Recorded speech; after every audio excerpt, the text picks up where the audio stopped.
পিছনে হলো 16 ব্রিজ। যাবে না মানে দারুণ লাগতেছে ভাই। এই যে একটা স্ট্যান্ড পাইছি পাড়া দেওয়ার জন্য আরাম।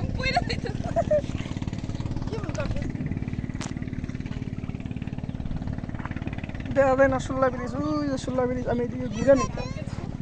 এই দেখেন ওই যে 16 ব্রিজ। আমরা 16 ব্রিজের দিকে এগিয়েছি। আসি হলাম ডিঙ্গি নৌকা।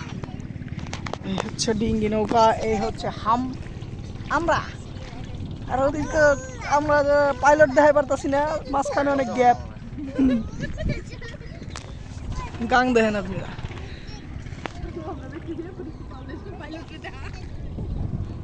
এই পাইলট। এই যে আমরা চলে আসছিলাম 16 ব্রিজের নিচে। অনেক পর্যটক আসছে ঘুরতে এবং কি ওই যে হচ্ছে ব্রিজ।